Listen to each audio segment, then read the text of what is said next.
بسم اللہ الرحمن الرحیم۔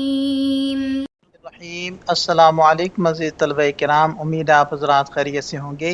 آج ہمارا صحیح مسلم کا سبق نمبر 325 ہے، جس کا عنوان ہے باب تحریم سبق الامام، یعنی امام سے آگے بڑھنے کا حرام ہونا۔ آگے بڑھنے سے پہلے خلاصہ جات کو ایک نظر دیکھ لیں۔ گزشتہ سبق میں ہم نے اس عنوان کے تحت ان نکات پر بات کی تھی۔ آج کے سبق میں ہم اس عنوان کے تحت ان مذکورہ نکات پر بات کریں گے۔ تو بڑھتے ہیں سبق کی طرف۔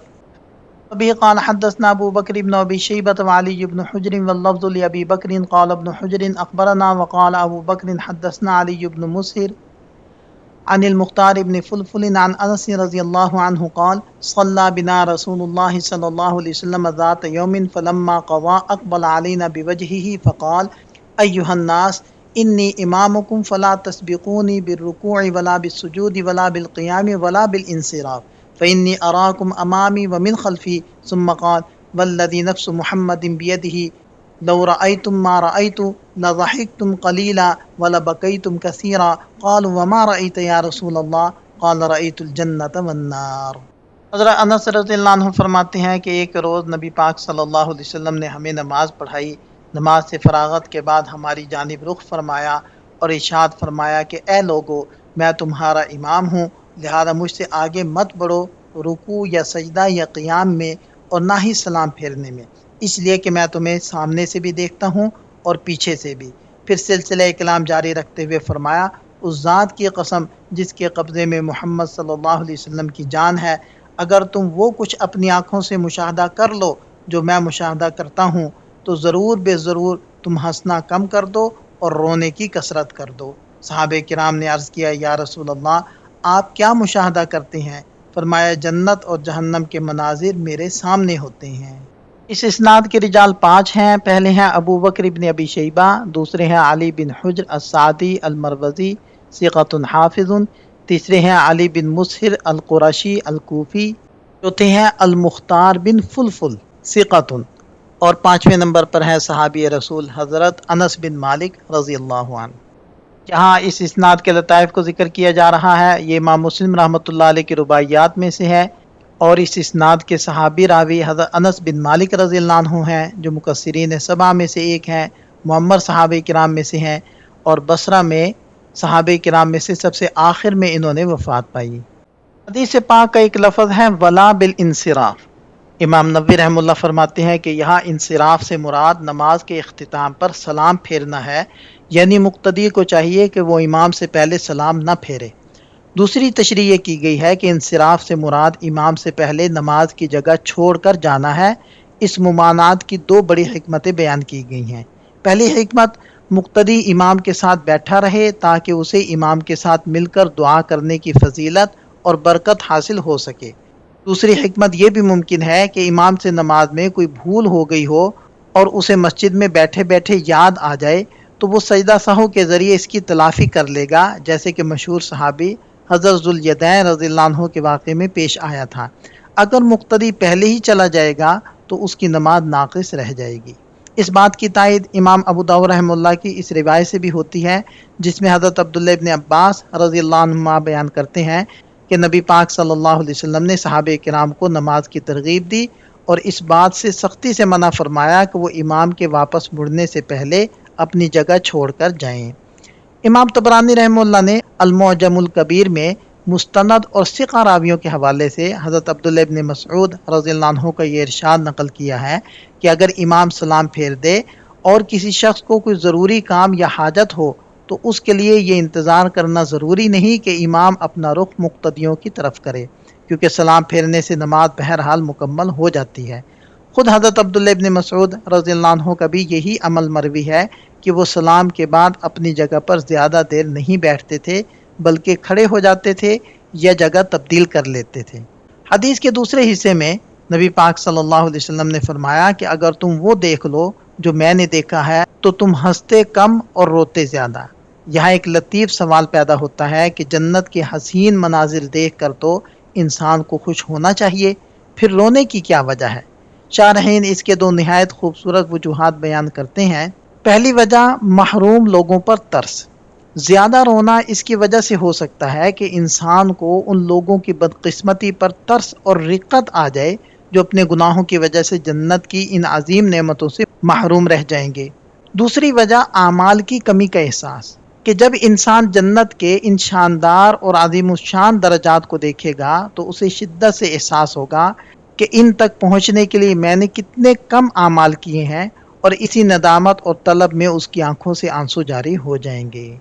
اس حدیث کو روایت کرنے میں امام مسلم رحمۃ اللہ علیہ متفرد ہیں، اور دیگر ائمہ حدیث نے بھی اپنی اپنی کتابوں کے اندر اس حدیث کو ذکر کیا ہے۔ یہاں سے اس حدیث کے فوائد کو ذکر کیا جا رہا ہے۔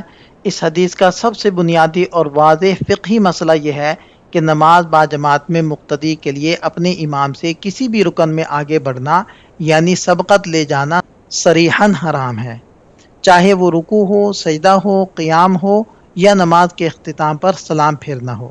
ہر عمل میں امام کی مکمل پیروی اور اتباع فرض ہے۔ یہ حدیث نبی پاک صلی اللہ علیہ وسلم کی اپنی امت کے ساتھ والہانہ شفقت اور شدید لگاؤ کی ایک شاندار دلیل ہے۔ آپ صلی اللہ علیہ وسلم کو ہمیشہ یہ فکر رہتی تھی کہ کہیں میری امت کسی ایسے کام میں مبتلا نہ ہو جائے جو اس کی تباہی و بربادی کا سبب بنے۔ اس لیے آپ صلی اللہ علیہ وسلم ہر اس بات سے سختی سے ڈراتے جو نقصان دہ تھی، اور ہر اس عمل کی ترغیب دیتے جو دنیا اور آخرت میں نفع بخش تھا۔ خلاصہ کلام یہ ہے کہ ایسا کوئی خیر کا راستہ نہیں بچا جس کی آپ صلی اللہ علیہ وسلم نے رہنمائی نہ فرمائی ہو، اور نہ ہی کوئی ایسا شر ہے جس سے آپ صلی اللہ علیہ وسلم نے ہمیں ڈرا کر بچنے کی تلقین نہ کی ہو۔ یہی وہ بے پناہ محبت اور فکر ہے جس کا نقشہ اللہ تعالیٰ نے قرآن کریم میں سورہ توبہ میں یوں کھینچا ہے: لَقَدْ جَاءَكُمْ رَسُولٌ مِّنْ أَنفُسِكُمْ عَزِيزٌ عَلَيْهِ مَا عَنِتُّمْ حَرِيصٌ عَلَيْكُمْ بِالْمُؤْمِنِينَ رَءُوفٌ الرَّحِيمٌ۔ بلا شبہ تمہارے پاس تم ہی میں سے ایک رسول تشریف لائے ہیں جن پر تمہارا مشقت میں پڑنا بہت گراں گزرتا ہے، جو تمہاری بھلائی کے شدید طلبگار ہیں اور ایمان والوں پر بے حد شفیق اور مہربان ہیں۔ اس حدیث کا تیسرا اور نہایت اہم نقطہ یہ ہے کہ اللہ رب العزت نے اپنے پیارے حبیب صلی اللہ علیہ وسلم کو بے شمار غیبی امور پر مطلع فرما دیا تھا۔ یہ آپ علیہ السلام کی ایک خاص فضیلت اور معجزہ ہے کہ پردے غیب میں موجود حقائق، حتیٰ کہ جنت اور جہنم کو بھی اللہ تعالیٰ نے دنیا ہی میں آپ صلی اللہ علیہ وسلم کے مشاہدہ میں لا کر ان کے احوال سے آپ علیہ السلام کو باخبر فرما دیا تھا۔ اس حدیث میں نبی پاک صلی اللہ علیہ وسلم نے امت کو کم ہنسنے اور گریہ وزاری زیادہ کرنے کی ترغیب دی ہے۔ حقیقت یہ ہے کہ ایک عقل مند اور باشعور مومن کی شان یہی ہونی چاہیے کہ وہ آخرت کی فکر میں مگن رہے۔ اس کی وجہ یہ ہے کہ دنیا میں کسی بھی انسان کو یہ قطعی طور پر معلوم نہیں کہ کل قیامت کے دن اس کا انجام کیا ہوگا۔ کیا وہ خوش نصیبوں میں شامل ہو کر جنت کا حقدار بنے گا، یا خدا نخواستہ خسارہ پانے والوں میں شامل ہو کر جہنم کا ایندھن بنے گا۔ اس حدیث سے ایک بہت بڑا عقیدہ ثابت ہوتا ہے، وہ یہ ہے کہ جنت اور جہنم محض خیالی چیزیں نہیں ہیں، بلکہ وہ پیدا کی جا چکی ہیں اور اس وقت حقیقتاً موجود ہیں۔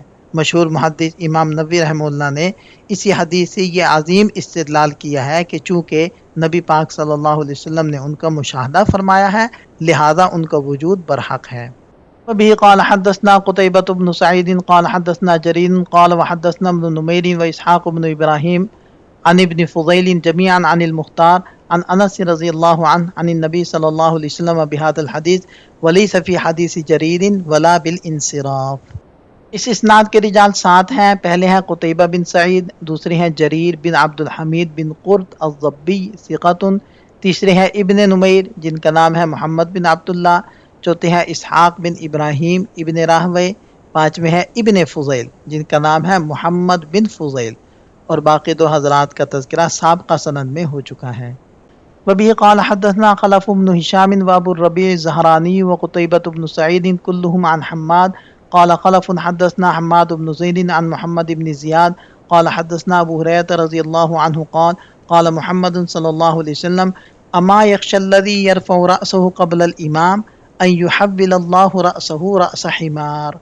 حضرت ابو ہریرہ رضی اللہ عنہ فرماتے ہیں کہ نبی پاک صلی اللہ علیہ وسلم نے ارشاد فرمایا، وہ شخص جو امام سے پہلے سر اٹھاتا ہے کیا ڈرتا نہیں اس بات سے کہ اللہ تعالیٰ اس کے سر کو گدھے کے سر سے تبدیل کر دے گا؟ اس اسناد کے رجال 6 ہیں۔ پہلے ہیں خلف بن ہشام بن ثعلب البزار المقری البغدادی ثقۃ، دوسرے ہیں ابو الربیع الزہرانی، تیسرے ہیں قتیبہ بن سعید، چوتھے ہیں حماد بن زید بن درہم ثقۃ ثبت فقیہ، پانچویں ہیں محمد بن زیاد الجمحی، اور چھٹے ہیں حضرت ابو ہریرہ رضی اللہ عنہ۔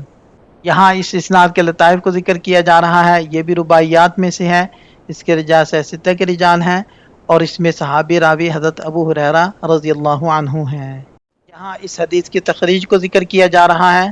اس حدیث میں اس بات کی بالکل واضح اور صریح دلیل موجود ہے کہ نماز باجماعت میں جان بوجھ کر امام سے پہلے رکوع، سجدہ یا نماز کا کوئی بھی رکن ادا کرنا سختی سے حرام ہے۔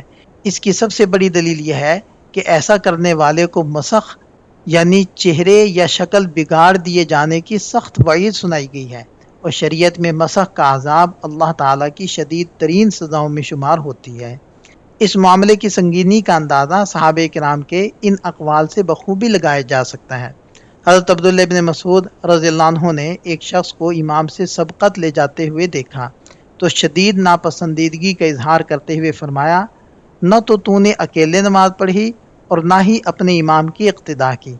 حضرت عبداللہ بن عمر رضی اللہ عنہما کا بھی یہی موقف تھا، اور آپ ایسے شخص کو باقاعدہ نماز دہرانے کا حکم دیا کرتے تھے۔ حضرت ابو ہریرہ اور حضرت سلمان فارسی رضی اللہ عنہما، ان دونوں کے بارے میں امام عبد الرزاق نے اپنی مصنف میں یہ قول نقل کیا ہے کہ جو شخص رکوع یا سجدے سے امام سے پہلے اپنا سر اٹھاتا ہے، در حقیقت اس کی پیشانی شیطان کے ہاتھ میں ہوتی ہے۔ حافظ ابن حجر عسقلانی رحمہ اللہ فتح الباری میں فرماتے ہیں کہ اس حدیث کا ظاہری تقاضا یہی ہے کہ امام سے پہلے سر اٹھانا قطعی حرام ہے۔ مشہور شافعی عالم امام نووی رحمہ اللہ نے بھی شرح المہذب میں اسی حرمت پر جزم کا اظہار کیا ہے۔ البتہ اس شخص کی نماز کے باطل ہونے یا نہ ہونے پر فقہا کے دو مختلف اقوال ہیں۔ اکثریت فقہا کا ماننا یہ ہے کہ ایسا کرنے والا شخص سخت گنہگار تو ضرور ہوگا، لیکن اس کی نماز ادا ہو جائے گی۔ حضرت عبداللہ ابن عمر اور امام احمد بن حنبل اور اہل ظاہر کا موقف یہ ہے کہ امام سے سبقت لے جانے والے کی نماز سرے سے باطل ہو جاتی ہے۔ ان کی دلیل شریعت کا یہ اصولی قاعدہ ہے کہ جس کام سے شریعت میں سختی سے منع کر دیا جائے اس کا کرنا اس عمل کو فاسد کر دیتا ہے۔ وبه قال حدثنا عمرو الناقد وزهير بن حرب قال حدثنا اسماعيل بن ابراهيم عن يونس عن محمد بن زياد عن ابي هريره رضي الله عنه قال قال رسول الله صلى الله عليه وسلم ما يأمن الذي يرفع رأسه في صلاته قبل الامام ان يحول الله صورته في صورة حمار۔ حضرت ابو ہریرہ رضی اللہ عنہ فرماتے ہیں کہ نبی پاک صلی اللہ علیہ وسلم نے ارشاد فرمایا، وہ شخص جو امام سے قبل سر اٹھاتا ہے کیا ڈرتا نہیں اس بات سے کہ اللہ تعالیٰ اس کے سر کو گدھے کے سر میں تبدیل کر دے؟ اس اسناد کے رجال 6 ہیں۔ پہلے ہیں اسماعیل بن ابراہیم ابن علیہ، دوسرے ہیں یونس بن عبید، اور بقیہ حضرات کا تذکرہ قریب میں ہو چکا ہے۔ اس حدیث پاک میں فرمایا الذی یرفع رأسہ۔ حضرت حفص بن عمر رحمہ اللہ کی ایک روایت میں یہ الفاظ زیادہ آئے ہیں والامام ساجد۔ اس زیادتی سے یہ بات تو واضح طور پر ثابت ہو گئی کہ یہ وعید خاص طور پر سجدے کے لیے ہے۔ اب سوال یہ ہے کہ کیا رکوع بھی اس میں شامل ہے؟ علماء کرام فرماتے ہیں کہ رکوع بھی قطعاً اس وعید میں شامل ہے، کیونکہ اس کا حکم بھی سجدے والا ہی ہے۔ لیکن حدیث میں خاص طور پر سجدے کا ذکر اس لیے کیا گیا ہے کہ سجدے کی اپنی ایک بہت بڑی فضیلت اور اہمیت ہے۔